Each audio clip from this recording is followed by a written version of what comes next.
here now. Welcome, James.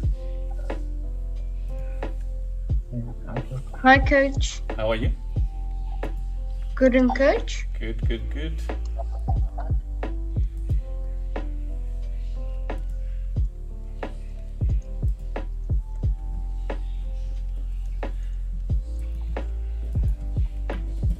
Let's just wait for the others to come in.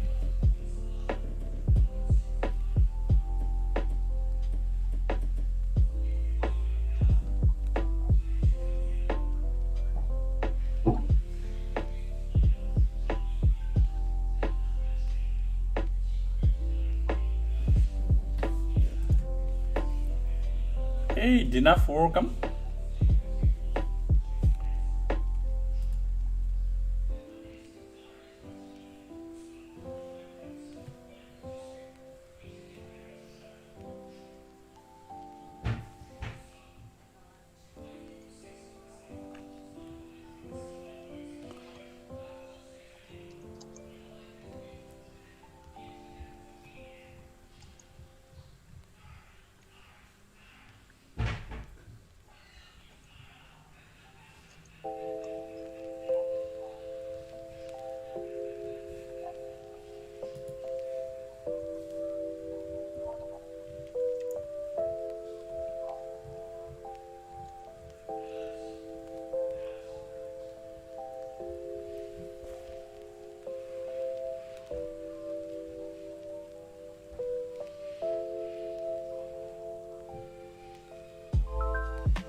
If you're in the chat, say hi. I'm just waiting for some guys.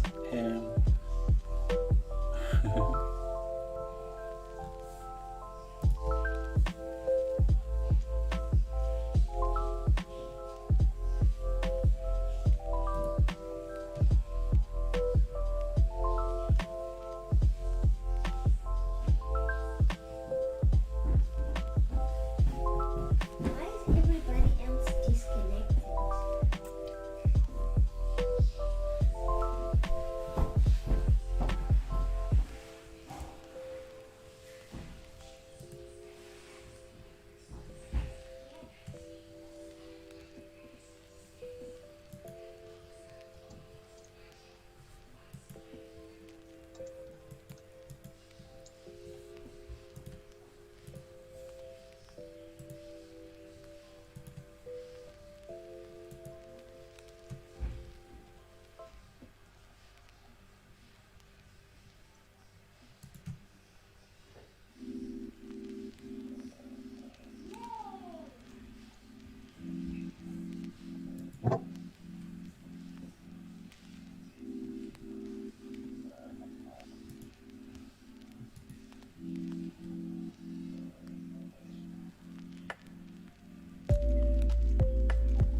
Okay, James. Are we good?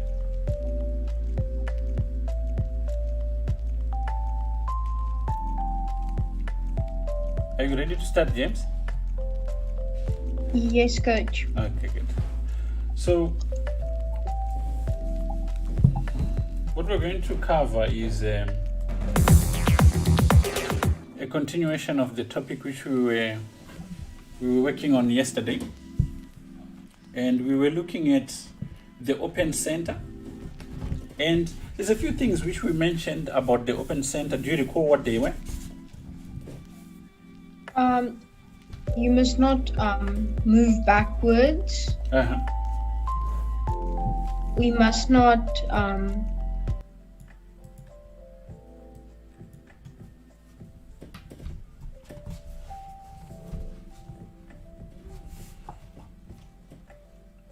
Okay, keeping in mind that we have open files, right? we must put our rooks on the open file and double them up. Uh-huh. We must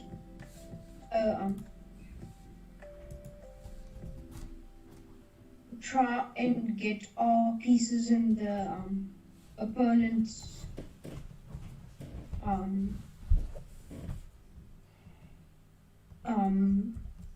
try and attack our opponent's king. Okay. So first of all, we move pieces and we don't move pawns. That was very important because with an open center, you don't have time to be moving pawns, and they create weaknesses. And then obviously we don't want to move backwards because we are busy pressing on with the attack. So moving backwards, this is a typical mistakes that most people make in play. And it doesn't mean that you win every game. Okay, not all games that you play are going to be won, even if you do most of the things right. You might just meet your match, but what you're trying to do when you're working at chess is you're trying to work on and improve aspects of your play so that overall you are playing better than your opponents, right? Yes, coach. All right.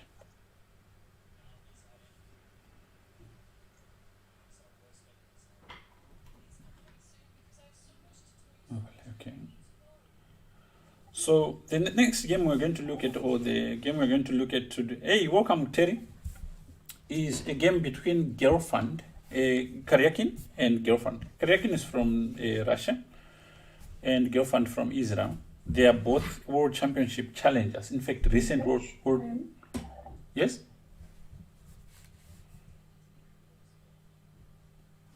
Use the link that we used yesterday.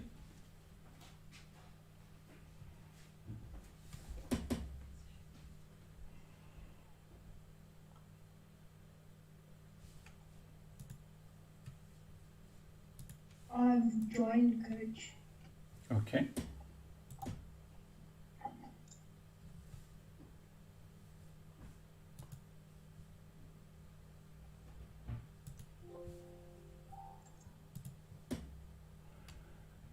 Okay, so the game we're going to look at, we want to look at it from a white's perspective.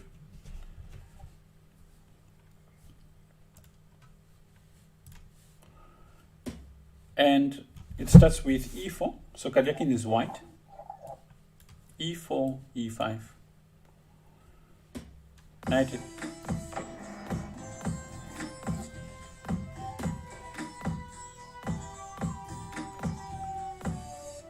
Thank you, Angelo, for liking the stream. So knight f3, knight f6. So this opening is called the Petrov defense.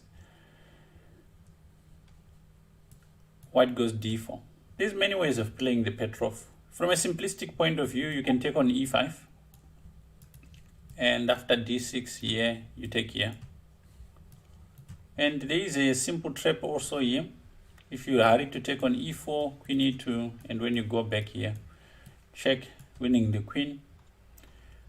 But at the highest level, just taking here is considered very drawish. After d6, knight here, take on e4, queen e2, queen e7, something like this. So it's not a very popular opening. But in this, some of these new lines, the new grandmasters, the modern grandmasters, they find ways of making it a bit more complex and increasing chances for getting a point with these moves like d4. And after taking on e4, bishop d3, d5, takes on e5. Okay, is that your speaker echoing? I'm not. I can't hear the echo. Oh, okay. All right, it's fine. It's not that bad. So take on e4 and bishop d3, d5, of course, and d takes e5. And here, black goes bishop e7. So this is the opening. It's not really what we are after, but it gives us the setting for the game. So after knight c5, this is old theory. Bishop e2, he doesn't want to exchange the knight for the bishop. Castles, bishop e3, knight c6, knight c3, putting pressure on d5, forcing bishop e6, and bishop b5, knight to d7. Okay. White has adopted a line which is not very dangerous against the Petrov. And now, the pressure against e5 forces the exchange of pieces, and the resulting position gives white a small edge. But in this game, Gelfand will demonstrate how black can basically neutralize white's advantage. So this last move, knight d7, puts pressure on e5. And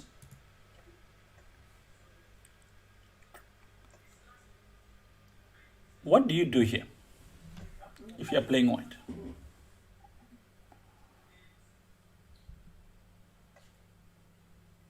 What would you do? How would you solve the problems that he is faced with? Knight d4. Knight d4 just loses a pawn, so enough your idea. And in the chat, guys, if you have ideas, what do you do here if you are playing white? Black just played knight d7. Knight times d. Very good. And I think Terry managed to find the same move. Knight takes d5. It's the most appropriate move. You could try to defend the pawn, but it's very passive. So rather go for this move. And he takes on e5. Yeah, what do you do?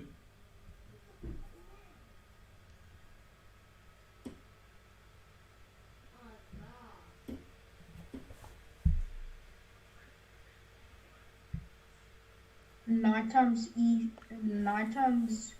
e7. Very good. This piece is hanging, so we take it and take a bishop, which is a small win.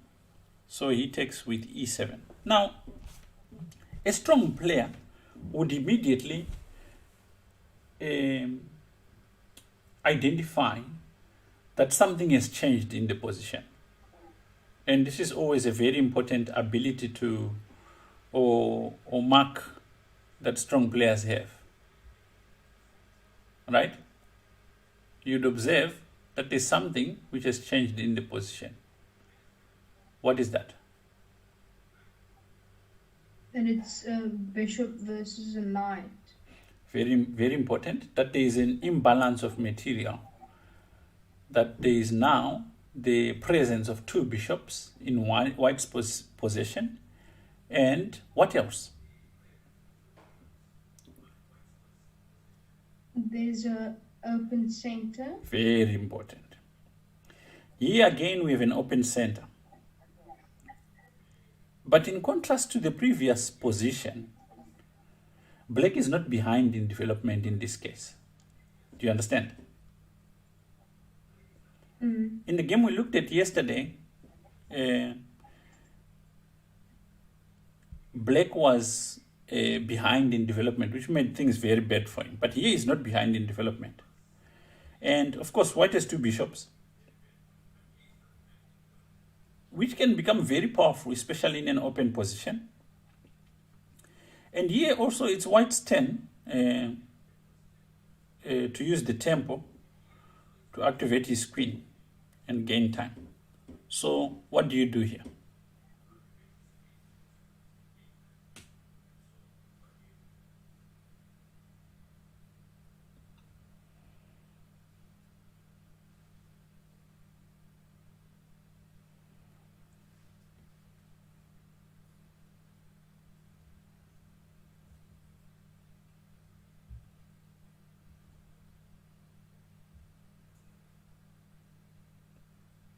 think Dinaf has come to your rescue. Knight times knight. Very good. Knight takes e5.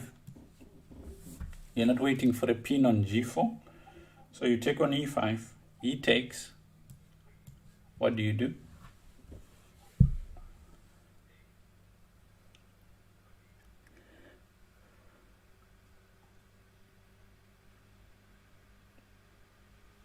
You play queen d4. Very good. Again, with tempo. Queen to d4. And here,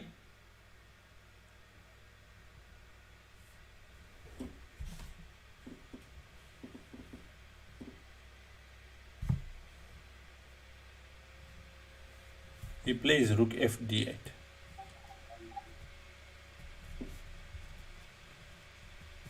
Very important move.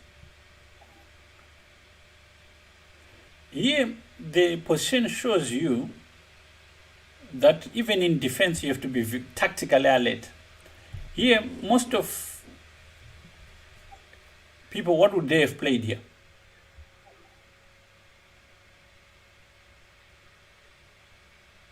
Knight to g4. Knight to g4, allowing something like queen c5, or knight g6, allowing stuff like queen c3, threatening bishop c5. You understand? But Gelfand is very alert. He goes rook d8, very sharp. So, and white takes. What does black play here? What was the whole idea behind why black giving up this knight? To play knight d5. Knight or rook?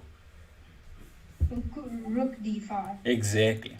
Now, what black has basically done is, using tactics, he's managed to remove the threat, which was the imbalance, the presence of two bishops. So after rook d5, queen e4, rook takes b5. Okay. Now you've got a scenario, another strategic moment. Something has changed in the position. Can you identify what it is?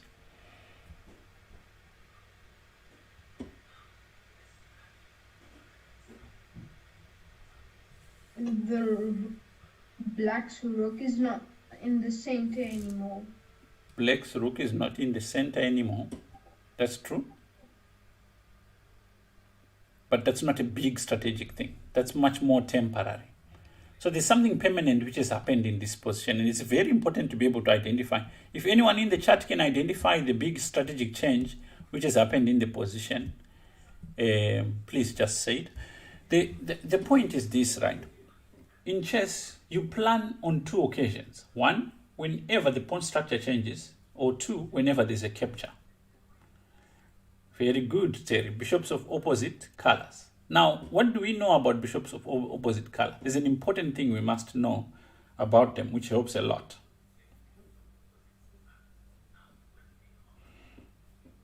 We must put our pawns on the color that our bishop is not on. So we must put our pawns on the white squares. That's true. That's true. What else do we know? So that we can get more mobility. Correct. Then our bishop is much more active, and then we are limiting our opponent's activity. Right? So that should give us a move to defend the b2. But there's another important strategic element that most people don't use or don't know. And that is, in positions with opposite colored bishops, whoever is attacking is an extra piece. So whenever you've got an opposite colored bishop, you must try and look for an attack, because usually your opponent can't defend. It's almost like he's a piece down. So here, what's your move as white?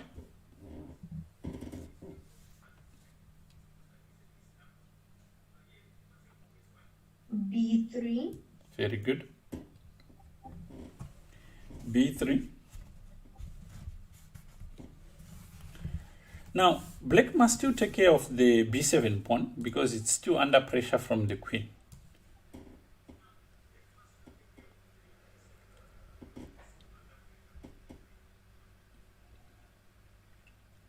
Okay, now black can't immediately just play rook d5. Why is that?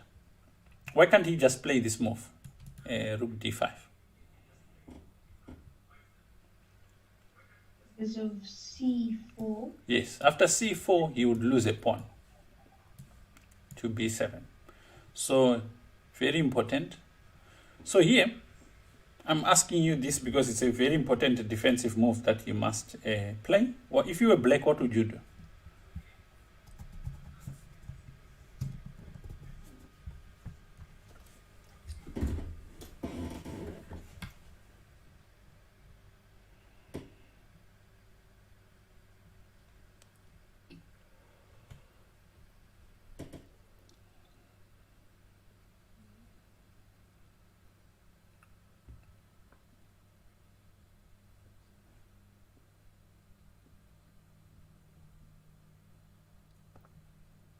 Maybe rook h5. No.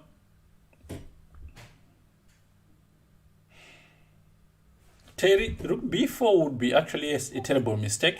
After c4, this rook is almost trapped here. So this is a move you don't want to make.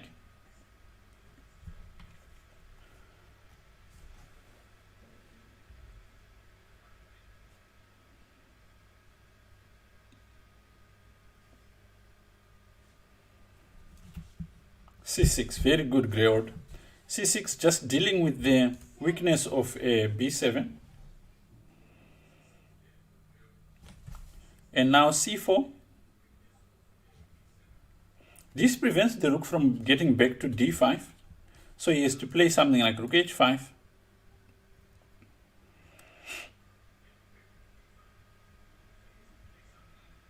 Now, the opposite colored bishops also mean that if black can solve the problem of his rook, then the position is probably going to whittle down into a draw. So after rook h5, h3, queen f6, rook fd1, h6, bishop d4,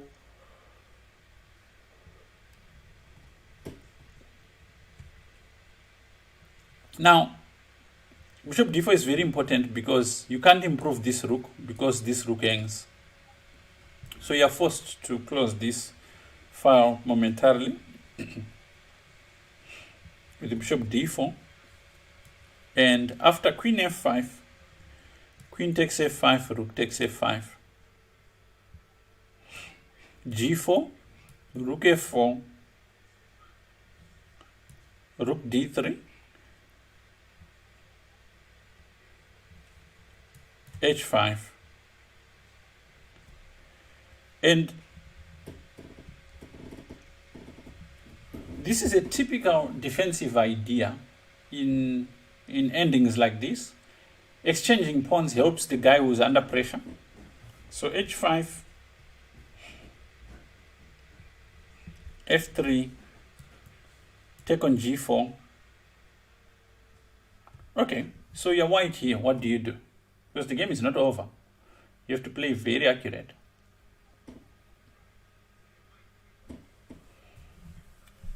Everyone in the chat can contribute on this one.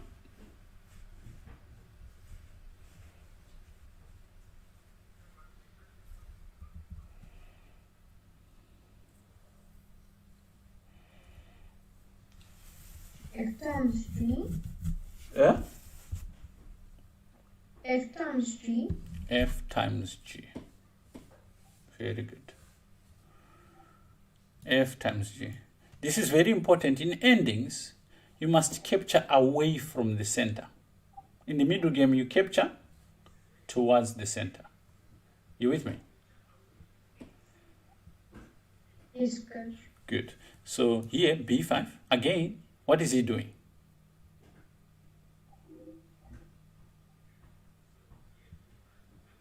He's offering an exchange. He's exchanging pawns. So he's on the defense. So he's constantly offering and exchanging pawns. b5. So pawn takes b5. Notice that the more he does this, the more his pieces have got space, and the more the position approaches a drawn position. Rook a d1, a5, and bishop e3, rook e4, king f2, a4. Again, he continues to just simply exchange pawns. King f3, rook e5, rook d8 check, rook takes d8, rook takes d8 check, king h7, b takes a4, b takes a4, rook d4. Now think about it. Let's say you're black and you're trying to exchange to draw. What do?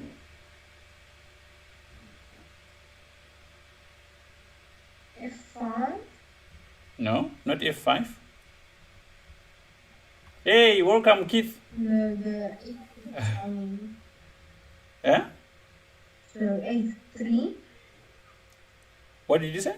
A3, coach. But you're trying to draw. You're black. The A pawn is turned. Yeah. So what do? You're trying to draw.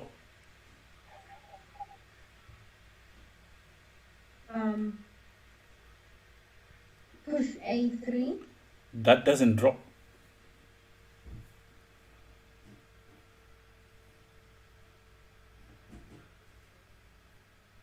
F5. No.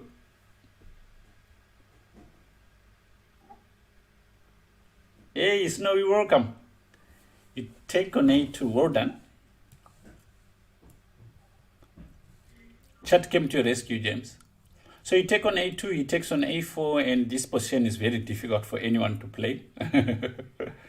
And the position ended in a draw. But the principle still applies, what we were looking at, which is that in a position like this, you do piece play, and you move forward, and the same pieces, you improve your worst place piece as much as possible. And you notice that in the game, Black was busy trying to improve this rook after it had carried out the tactic after this position, Queen d4.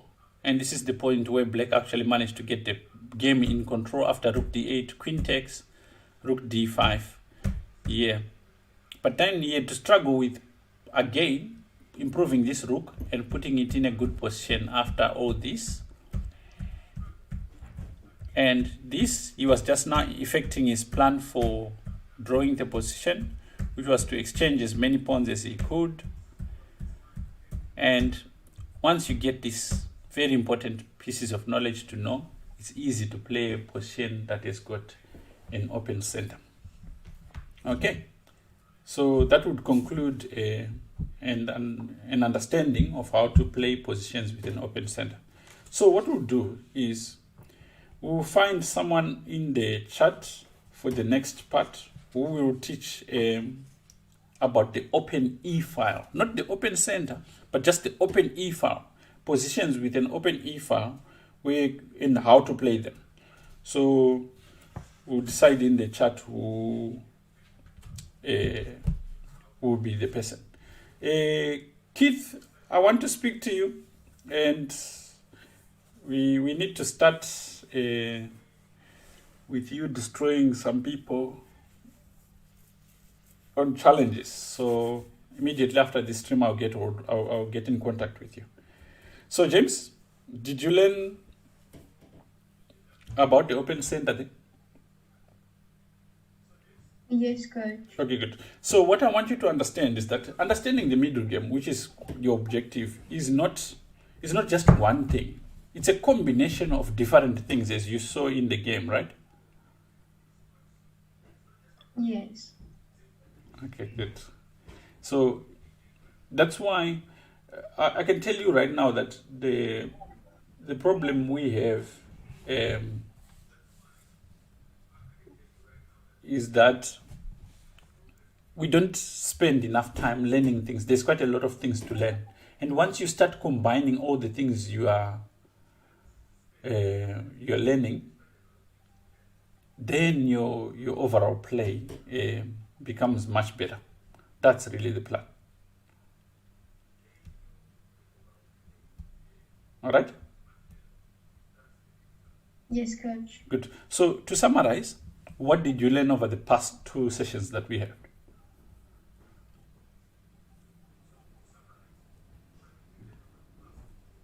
Don't move backwards. Very important. Don't push pawns with a open center. Uh-huh.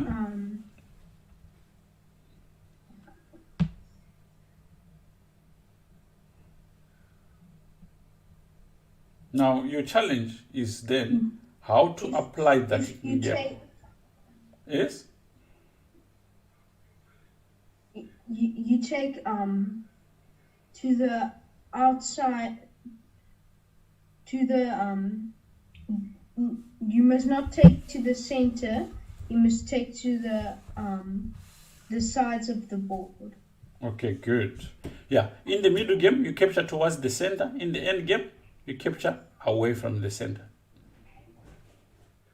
Okay, so guys, we're going to raid Chess Weeb. He's a really good guy and you can learn a lot from him.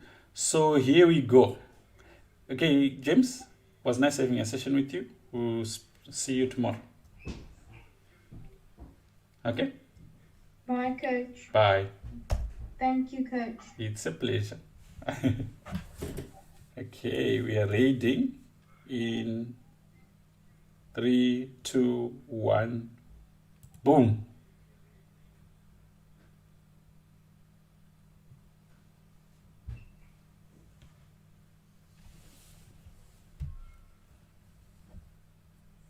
Okay, James, see ya. Stay on that channel, Jess. I want to see what they're about.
Oh, okay.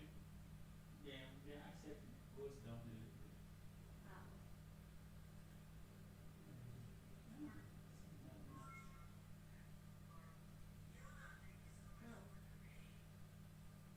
Double raid. Oh my goodness.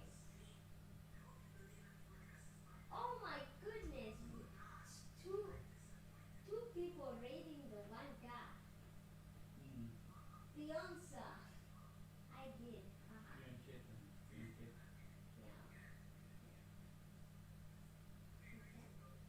How do they see him go down a bit? How does people see him go down a bit? Oh, it's just natural. The body gets old. And starts to need something? Yes, that's its assistance on things. That makes sense. To some people. It's not fun, yeah.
How did you feel like?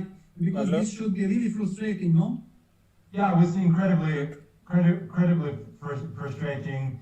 I mean, 3 times. Twice I won the first game with black, and once I had the lead in the blitz, and I only had to make a draw as white. Can't And, complain.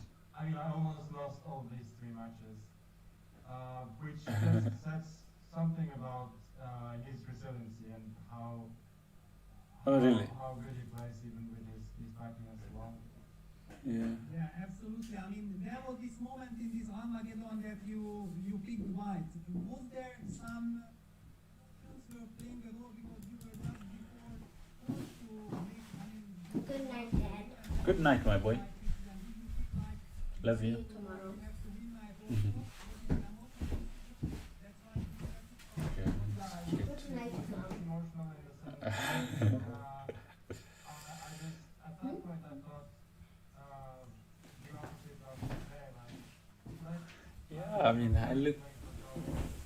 I look at it sometimes like, you know, like when you see him, like, this dude used to live in my balls.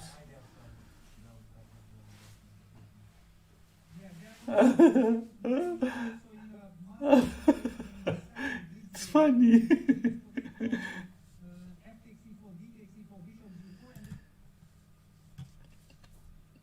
Yeah.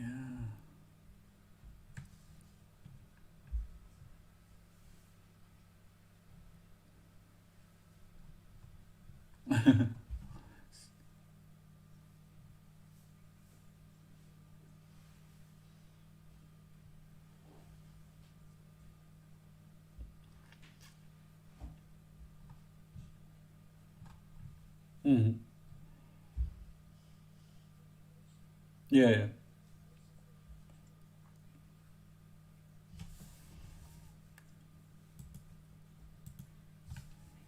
Yeah, yeah.